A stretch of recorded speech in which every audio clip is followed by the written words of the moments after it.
बिहार की सियासत में जैसे जैसे चुनाव नजदीक आ रहे हैं वैसे वैसे घुसपैठ का मुद्दा गर्माता जा रहा है और इसी मुद्दे को लेकर अब अंजना भी अपना शो लेकर आ गई। लेकिन बीजेपी का घुसपैठ वाला मुद्दा उन्हें उठाना भारी पड़ गया और उनके हाव भाव भी बदल गए। प्रधानमंत्री मोदी ने बिहार की एक रैली में अपने भाषण के दौरान कहा था कि जो नेता घुसपैठियों का बचाव कर रहा है वो खुलकर सामने आए। उन्होंने कहा था कि चाहे कोई कितना भी प्रयास कर ले, घुसपैठियों को देश से बाहर निकालना ही होगा, ये मोदी की गारंटी है। उन्होंने कांग्रेस और आरजेडी पर भी निशाना साधा था और कहा था कि ये दल घुसपैठ का समर्थन कर रहे हैं और बिहार की जनता इन्हें करारा जवाब देगी। मोदी का यह बयान साफ तौर पर यह दिखाता है कि बीजेपी इस बार भी चुनावी मैदान में घुसपैठ को एक बड़ा राजनीतिक मुद्दा बनाना चाहती है। लेकिन सवाल ये उठता है, जब देश में और खासकर बिहार में खुद एनडीए की सरकार है, तब घुसपैठ को लेकर इतने बड़े दावे करने की क्या जरूरत पड़ गई? अगर वाकई घुसपैठ हो रहा है तो जिम्मेदारी किसकी है? अमित शाह पिछले 11 सालों से क्या कर रहे हैं? आखिर अब तक घुसपैठियों को रोका क्यों नहीं जा सका? अमित शाह और नरेंद्र मोदी लगातार घुसपैठ का मुद्दा उठाकर बिहार जीतने की कोशिश कर रहे हैं, लेकिन इसी बीच एक वीडियो ने सोशल मीडिया पर हलचल मचा दी। आज तक के एंकर अंजना ओम कश्यप जन स्वराज पार्टी के संस्थापक प्रशांत से घुसपैठ के मुद्दे पर बात कर रही थी।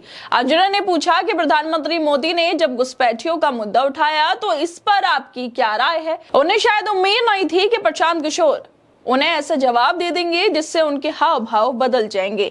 प्रशांत किशोर ने बहुत सदी हुई लेकिन सीधी बात कही। उन्होंने कहा कि दोनों बातें एक साथ कैसे सही हो सकती हैं? क्या आप घुसपैठ का मुद्दा भी उठाओ और सरकार भी आपकी है और घुसपैठियों को आने से रोक भी नहीं पा रही हैं। अंजना इस जवाब से कुछ असहज हो गई और वो चुपचाप प्रशांत किशोर की बातों को सुनती भी रही। प्रशांत किशोर का यह बयान बीजेपी के राजनीतिक रणनीति पर भी बड़ा सवाल खड़ा करता है। अगर सरकार ने सुरक्षा व्यवस्था इतनी मजबूत कर दी तो फिर हर चुनाव में घुसपैठ का मुद्दा क्यों बनाना जरूरी हो गया? क्या घुसपैठ सिर्फ चुनावी मौसम का मुद्दा है या वाकई कोई गंभीर खतरा है जिसका समाधान अभी तक नहीं हुआ? क्या बीजेपी बिहार में बेरोजगारी, शिक्षा और स्वास्थ्य जैसे मुद्दों से ध्यान हटाने के लिए इस तरह के मुद्दों को आगे रखना चाहती है? और इसी घुसपैठ के मुद्दे को आगे बढ़ाने के लिए अंजना भी प्रशांत किशोर का इंटरव्यू ले रही थी, जिसकी वीडियो भी वायरल हो रही है। वीडियो में अंजना कहती है कि पीएम ने घुसपैठियों का मुद्दा उठाया। इस पर जन स्वराज पार्टी के संस्थापक प्रशांत किशोर जवाब देते हुए कहते हैं कि दोनों बातें पीएम नहीं उठा सकते। एक तरफ कह रहे हैं कि हमने भारत को सुरक्षित कर दिया, मैं सबसे स्ट्रॉन्ग प्रधानमंत्री हूँ, देश की सीमाएं सुरक्षित हैं, अमित शाह नए सरदार वल्लभ भाई पटेल हैं, और दूसरी ओर कह रहे हैं कि घुसपैठी आकर किशनगंज में रहने लगे। दोनों बात कैसे ठीक हो सकती हैं? आप पहले ये बताओ, कर क्या रही हो? वो कैसे नए वल्लभ भाई पटेल और कैसे गृह मंत्री है कि घुसपैठियों को बिहार में किशनगंज में आने से रोक नहीं पा रहे? अंजना ओम कश्यप जैसे वरिष्ठ पत्रकारों से उम्मीद करते हैं कि वो सत्ताधारी नेताओं से ऐसे ही तीखे सवाल पूछे, लेकिन इस इंटरव्यू में प्रशांत किशोर ने उल्टा सवाल उनसे ही पूछ लिया। उन्होंने पूछा, अगर देश की सीमाएं इतनी सुरक्षित हैं तो किशनगंज में घुसपैठियां कहां से आ रही हैं? वीडियो में अंजना के चेहरे पर दिखा बदलाव दिखा रहा था कि शायद उन्हें किसी और जवाब की उम्मीद रही होगी।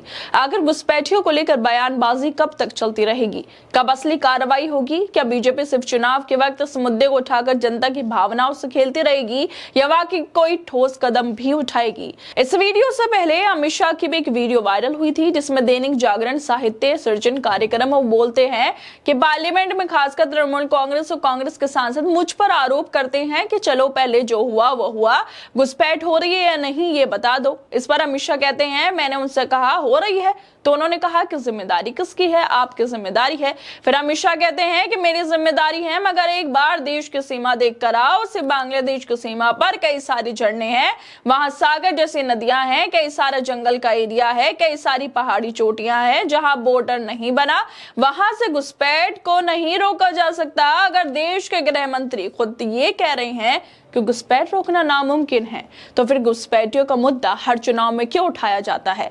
क्या ये सब लोगों की भावनाओं से खेलने का तरीका है?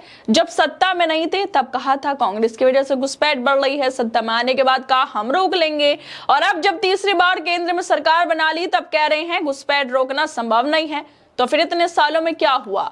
मतलब घुसपैठियों को रोकना नामुमकिन है, ये बात भी अमित शाह कर रहे हैं और घुसपैठियों का मुद्दा भी यही उठाएंगे।